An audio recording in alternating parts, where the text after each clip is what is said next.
thank you for tuning in to this episode. We have, again, in the series of election 2020 for the Los Angeles County, we have another guest that's on the ballot, and his name is Anthony Danna. And Anthony Danna is a data scientist who has a huge background in entertainment industry, whether it was Sony, companies like Disney, you name it. This is someone who wants to take a stab at being on the board and to help bring a different perspective, one that is aware that inclusion is needed and diversity is needed. There are things that are happening at a federal level that, if brought into the scope of a local level, can help ride the wave of where the funding is going. Also, he shed some light on where the budget is also being misspent, a lot like Charnay had done. So it's definitely one of the things that I think you need to listen to if you want to be more informed about who you might want to vote for. Overall, it's an episode you can't miss if you're looking to take a more informed vote this year. Without further ado, Anthony Danna.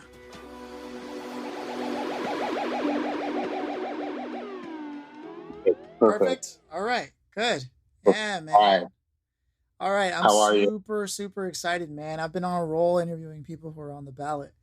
And I know. I've seen that. And I've seen some folks I've heard at different candidate forums, and I appreciate your focusing on these down ballot races. So that's fantastic. I'm trying, man. You know, a lot of people that I know probably don't have the wherewithal, given that civics was kind of counted out of public education. I don't know how long ago. And I don't necessarily know it any better than them, but I'm a figure outer. You know what I mean? Yeah. And when I started looking at this, I realized I have a small engaged platform. Why not utilize that, since people are listening to me anyways when I do that? Yeah, that's awesome. That's awesome. And I saw so many things that I liked about the things that I found about you online, and your mission for moving into this, that I couldn't pass up an opportunity to hopefully get a conversation going with you. So I hope you're into it. Yeah, no, I am. Thank you so much. Thanks for reaching out and wanting to do this. You know, the thing that's been the hardest about this campaign is trying to break through, you know, and get people to pay attention to what's happening in this community college district, because it's such an important institution. And it's the first time that these elections are on, you know, the even numbered year ballots. So there's a whole pool of people who have never voted for any sort of community college trustee, you know, ever, or probably, you know, maybe once many, many years ago, who are voting now. So it's a really interesting time, and obviously a lot of attention is being given by the candidates who are running, but kind of breaking out of kind of very tight political circles maybe is been difficult. So I appreciate you having interest. That's the main reason I like what's going on. Because there's a double-sided edge to this, right? So on one hand, people can read up on you and then be like, oh, he's a Hollywood insider trying to get into Hollywood. But that's not how I read it when I looked at everything else that you were doing. You know, and I myself have not only had nothing but trouble trying to get into college when I was younger, so I just didn't end up going. But also, I was for a long time wanted to be an actor, and then I've worked on set as a background actor for years. Oh, that's cool. And I got to tell you, you know, I see that the diversity, you know, has slowly gotten there, you know, as things have rolled out. So for you to be able to want to take your experience as someone deep in the trenches of Hollywood and with all the biggest companies, and then to bring that data scientist background you have as well to the LACC community and the board, to be able to make those decisions that shape education as it moves along, that's going to be huge. Because let's face it, most people end up with degrees that don't offer them opportunities for work. Yeah. Well, thank you so much. I mean, that's really kind of the thing that's motivating me. You know, this district, as I mentioned, is super important.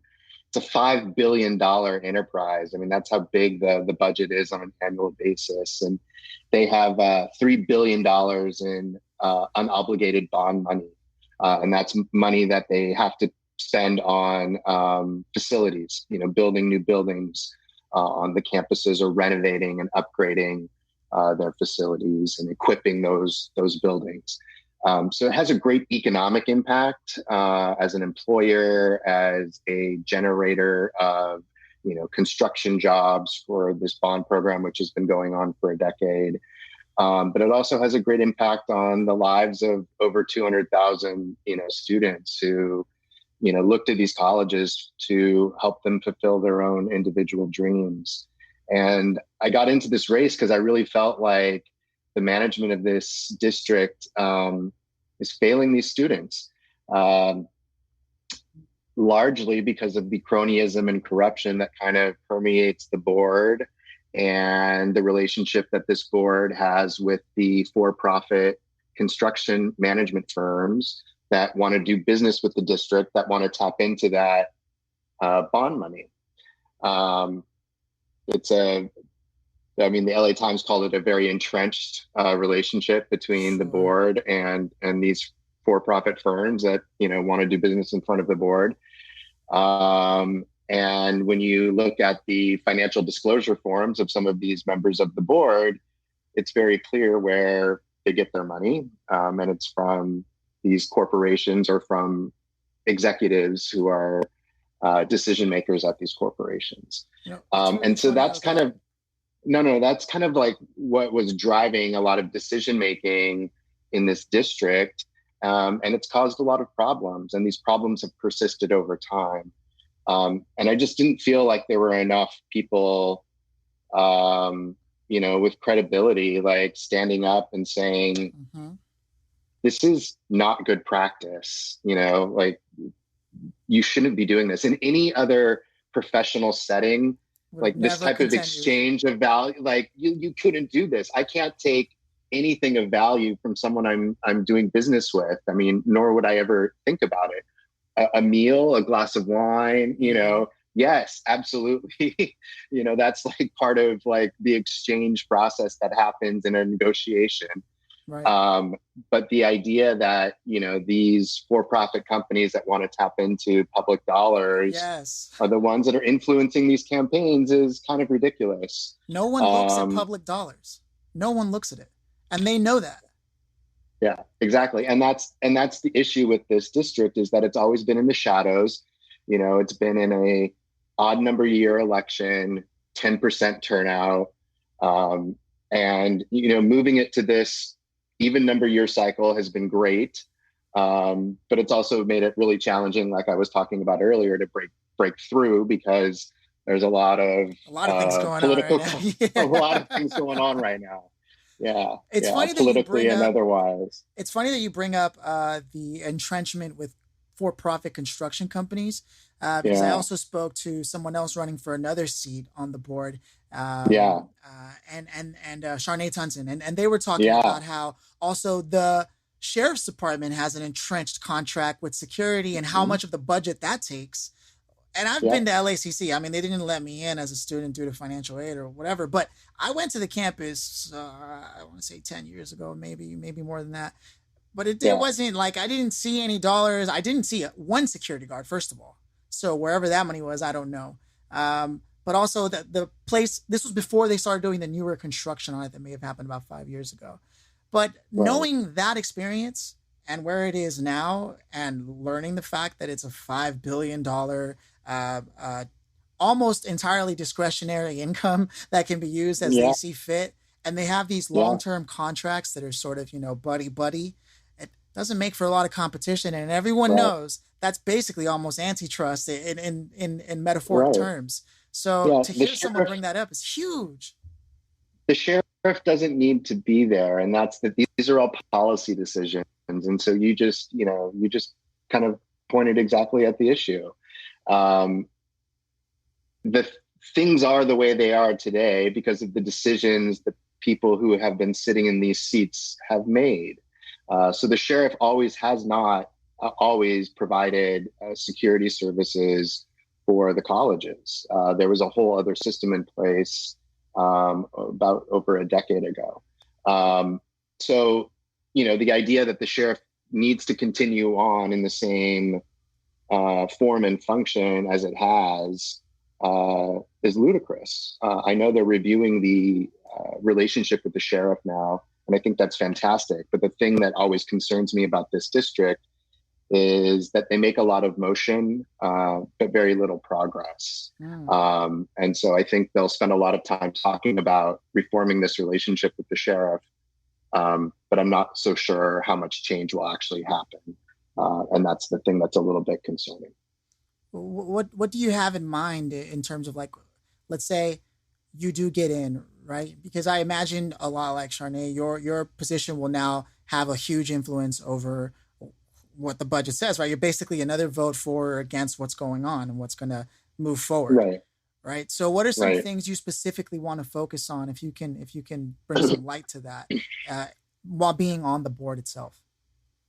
Yeah. So, I mean, a couple of things immediately. I mean, the first one is COVID-19 and, helping the district navigate through the changes in the budget that are most likely going to need to be made, because certain budget assumptions at the state level were made assuming federal money was coming in and another wave of relief money. And that's, I guess Tuesday is now the deadline. Yeah, it's not what happened, right? So Tuesday is now the deadline.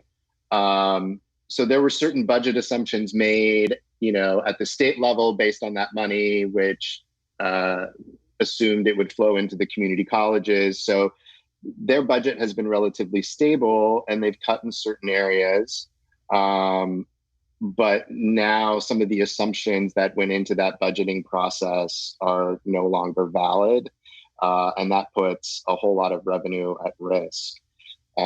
So there's, I mean, this new board will be seated, I think it's the middle of December. And, at that point, there should be a much clearer idea of like what the budget realities are. But for me, I mean, the biggest priority would be to make sure that we were putting resources where they were needed the most. And that's, with the students who have the greatest need and with the students who are at the places closest to completing their courses of study.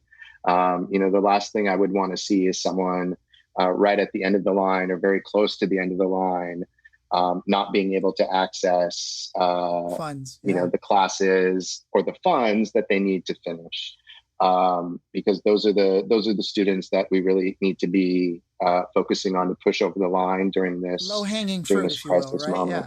Yeah, exactly. And then we have a big dropout rate problem because of COVID. And it certainly hit certain communities harder than it's hit others. Right. But the ones that can't afford to go to school at all now, they couldn't before, now they really can't. Exactly. So the district had about a 10% dropout rate year over year, but it was 20% at LA Southwest College, which is predominantly African-American. Right. So, those are the things that I would want to focus on. Like, let's get that cohort, that 20%, let's get them back. How do we deploy resources, to go out and do that. And that can mean hiring, community outreach folks, to, actually go out and knock on doors and try to figure out, what it would take to get folks who have started and are, along their way towards completing their courses of study, to get them to come back and complete. And some of that may be, financial, some of it may be, other reasons. And I think, those things are really important to solve, but they have to be solved at that kind of one-on-one scale. And that takes a lot of resources. Have you ever met with anyone who's currently on the board, like to sort of gauge where their head is at? Yeah. I've had an opportunity. I won't say who, but I've had an opportunity to Sure. speak with, a current member of the board who's been really helpful. I've spoken with this person a few times, and they've given me some great advice, and also, given me some nice compliments along the way. We've all been seeing each other on these Zoom campaign events. So even those of us that have never met each other before have started to develop some relationships with each other, which is kind of nice. How would you recommend someone who's listening to this to do their research on like how Mm. they should be considering or weighing their options? Because for me, this is the first time I'm doing a mail-in ballot, and I don't know how I never Yeah, realized how much easier it makes it to research people. yeah. Um, think about it this way. Uh, I think that the question is, who would you want to be in charge? And that's really what this board is about.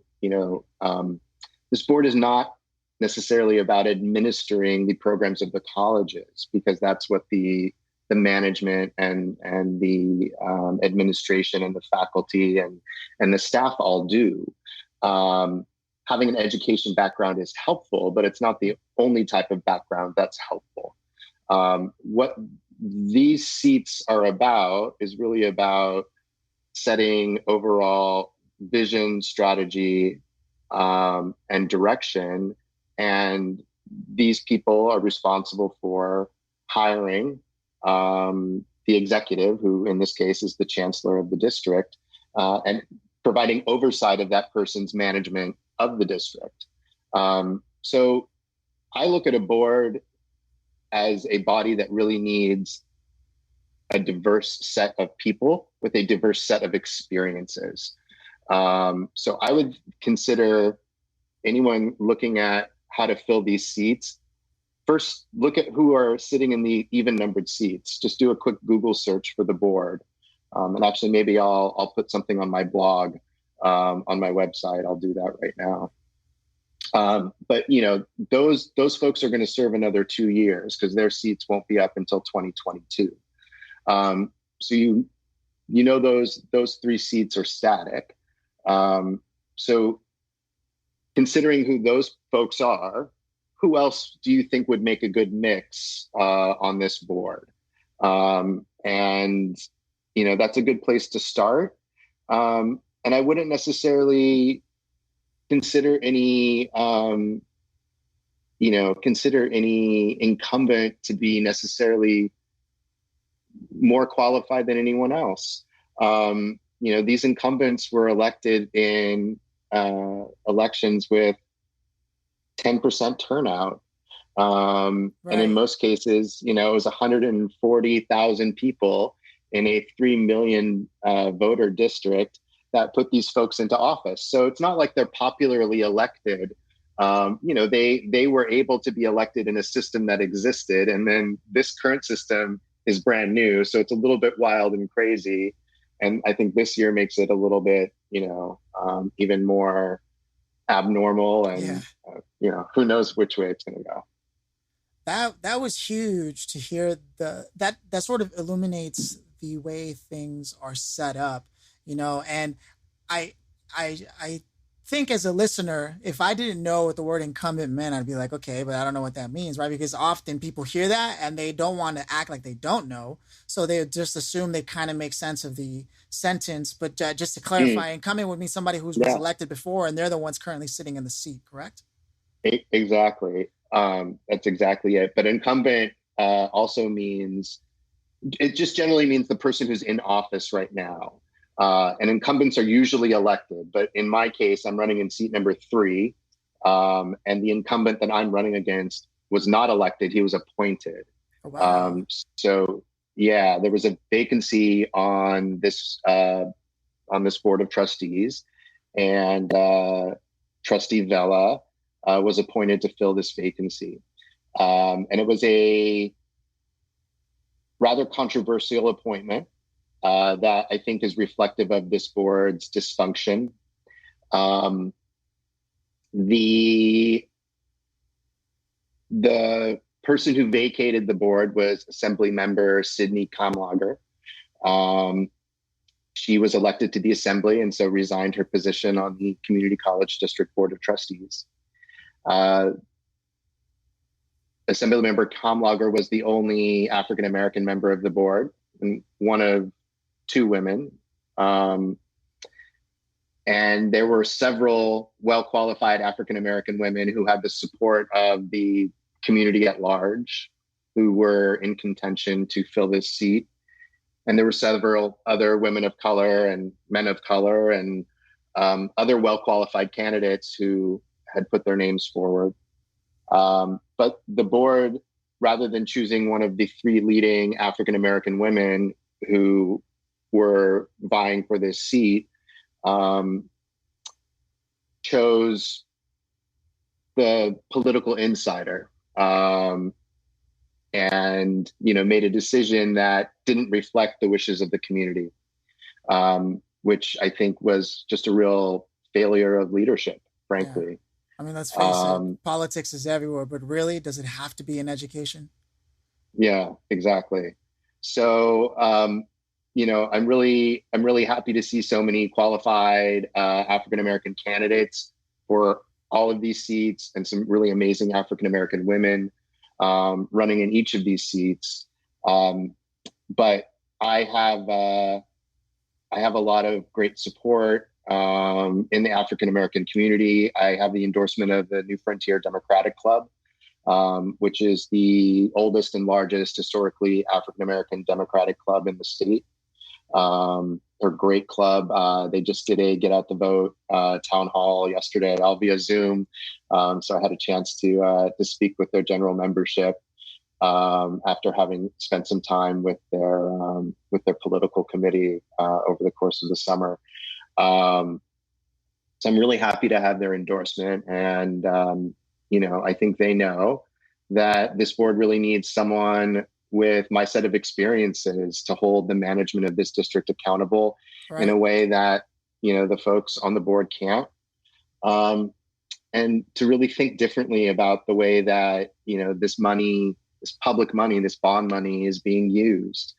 I couldn't think of a better way of responding to like Black Lives Matter than taking some of that bond money and investing it into the construction of satellite campuses in South LA. Right. To better serve a community that's dying for investment and better access to educational opportunities. So, there's so many different things that can be done if we only really had the will and the vision to kind of think differently. But there typically right now, there's a lot of political calculations that are being made when decisions are being made at this board because it's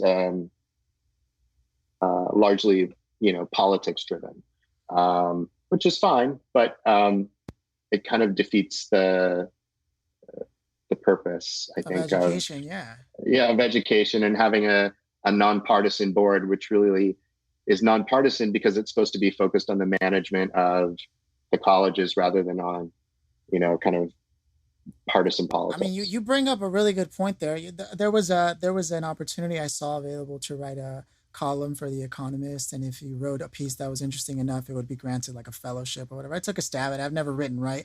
But I took a stab at it, and in doing the work, I realized that predominantly the jobs that have the strongest exports in America tend to be ones that are in energy, I believe airplane or aircraft parts.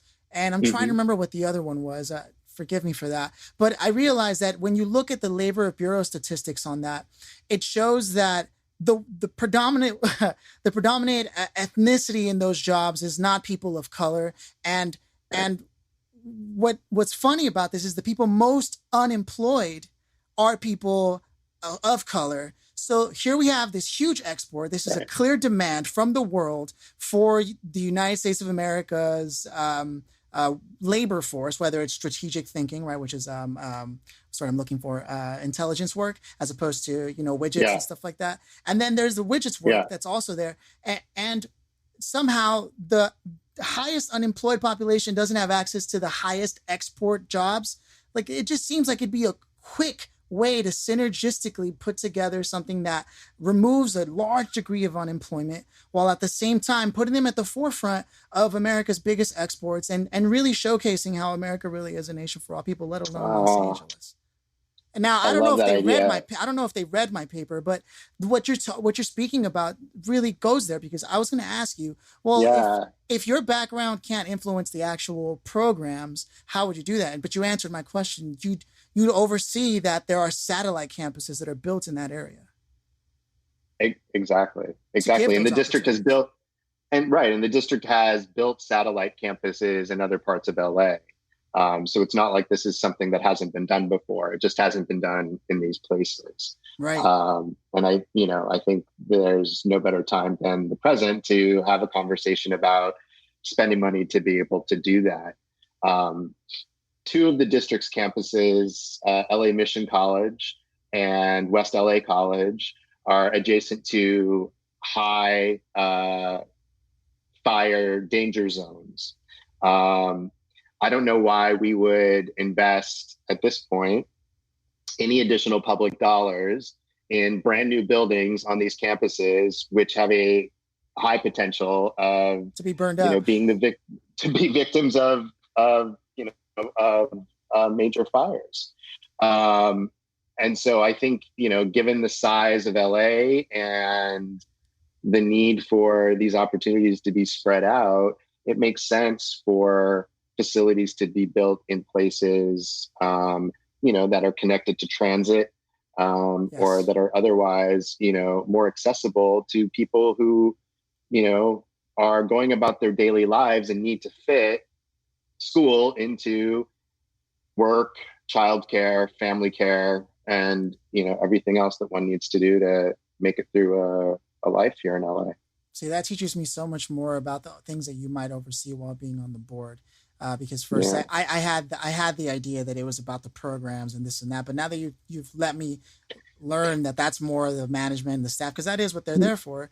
Knowing that you're Yeah. making those bigger decisions and being proactive and saying, if we put money here, it's gonna burn up again. We're basically burning money that could be Right. used to set up buildings around transit, which is huge. Because one of the other reasons I decided not to go is because not only did I have to go to work instead because they wouldn't give me financial aid for Yeah. a laundry list of reasons. Then the other was, well, I want to go to a good college, one that I think will put me in touch with a good community, but also it's clean and I feel like I want to be there. It's an inspiring place to be. Not, I don't know, LACC at that time was not that inspiring when I tried to go.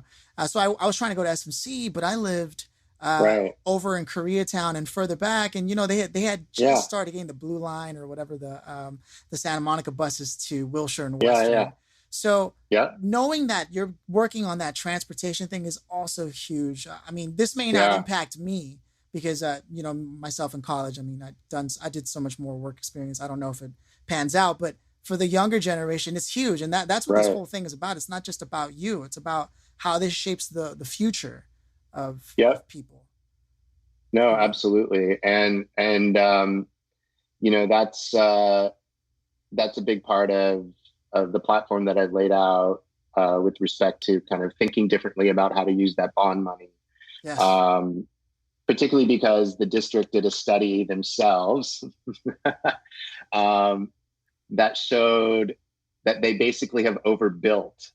Um, and they've overbuilt to the extent that they're spending $4 million a year on maintenance for space that they don't need. Oh. So, and it was all documented in the LA $4 Times. million dollars a year on space they don't need. That's about the same budget as their Yeah. Title IX budget, isn't it? It's Yeah. I mean, roughly. it's nuts. It's nuts. So, like, that's the kind of thing that happens in this district because no one's watching. There are And no as a campaign data finance scientist, rules. These elections are yeah, at large. as a You data know, scientist, you'd be able to see all these things from a top level perspective and see the story it's telling and oh, say, no, no, no.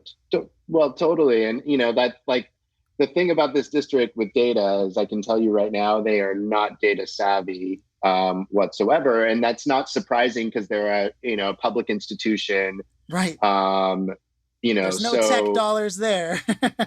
right. Like it takes a while for some of these practices, from the private sector to kind of trickle down into the public sector Which is setting. where you come in. But the thing that concerns me the most about data, well, there's two things that concern me. First is spoken to some faculty, and one of the pieces of feedback that they give about their jobs is that they spend a lot of time doing a lot of data entry to ostensibly help track student progress and learning, and to help identify students who might need more support in one area or another. But no one has kind of looked at the efficacy of this work to see, like, is all of this effort worthwhile? Is it delivering the results that we need? Is there another or a simpler way of doing this? Right. There's tools out there that can be built into this infrastructure to collect the data and then have right. more. Yeah. Right. It's like the idea that like these really highly educated people are spending a lot of time, doing data entry, doesn't seem like a really good way of our public resources being used. They should be spending time interacting with their students, reading, their students' work, preparing for their next classes or whatever they need to do. So that's an issue, right? Is that they move forward with these really large kind of projects. And I'm not sure that they really know if what they're doing is effective and is ultimately going to get them right where they need to go. Yeah. And then the other thing that concerns me is information security. So I work at Sony. You might remember there was a major hack, which we were the victims of 5 years ago. No, 6 years ago. And so information security is like, something I think about these days that I probably didn't think about before that happened. And this district doesn't spend enough money on it. And it's not surprising, that they were the victims of a cyber attack, and some of their data was held ransom, and they paid the ransom. Wow. So the district, right? The community colleges. The community colleges, they paid $28,000 to some hackers who stole some data from, I think it was LA Valley College. One of their students developed a program that. Well, but this is the thing. So like I went and I looked at their budget for this year, and I looked at information security, and I looked at cybersecurity, and relative to their overall information technology budget, it was a lot smaller than it should be based on, the standards that are employed in the private sector. For an organization of their size, exactly. They should be spending more money, particularly now that so many classes are online. Valid point. Everything is moving. There's online. More and more data than ever before, and their budget doesn't meet the expectation necessary to keep it protected. Yeah, exactly. Wow. I can see how your role, how you would play a strong influence and a positive influence in a role like the one that you're trying to get elected. Thank you. Thank you. I really appreciate your time. I think that's informative enough for anyone who was listening to this to get a picture overall of what that would be like. To be honest, it was my first time seeing on the ballot things for the community college district. And I don't know if I just never paid attention to it before, but it's always about like rezoning and all these other things. But this time it was of particular interest to me because of how I wasn't able to be afforded a college education. I feel like the very least I could do is, having been on the other end of it, open that conversation up. So Anthony, I mean, I don't know what else to say. The red carpet is yours. This towards the end of it. And so if there's anything you want to promote, anything you want to say to the listener, it's all yours. Sure. No, thank you so much. One of the things I'm really excited about is this green and clean energy job workforce development plan that I put forward. And it's right on the homepage of my website, which is Danna for LACCD.com. And this is exactly the type of policy that a trustee would put forward, because it's directional rather than being very specific for the district. What the district is responsible to do is figure out the specifics. And so what my plan calls for is three things.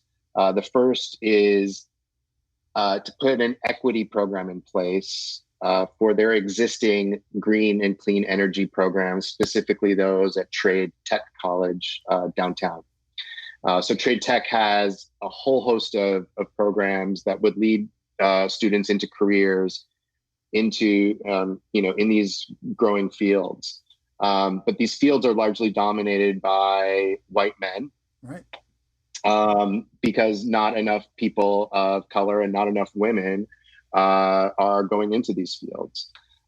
So we need to make sure that the district is looking at models that have been employed elsewhere. And I pointed out one from Austin, Texas, where industry educational providers like the colleges and government have come together to create new pathways for women and people of color into green and clean energy jobs. So that's something that could be done immediately to help put people on a path toward jobs that we know are going to be in great demand, particularly when Joe Biden and Kamala Harris get to the White House, because they have a very specific plan calling for the creation of 10 million new clean energy jobs. So if that's the direction the federal government is going to be headed in, this district really needs to make sure that it's laying the groundwork to take advantage of where that funding is going. So its students can take advantage of where the funding is going. Exactly. Genius. Yep. So one of the things that the district doesn't have is a district-wide green and clean energy job pathway. They have pathways into lots of different career and study areas, but the opportunities for students are really varied across the district. If you want to go into like environmental sciences, or if you have an interest in, biotechnology,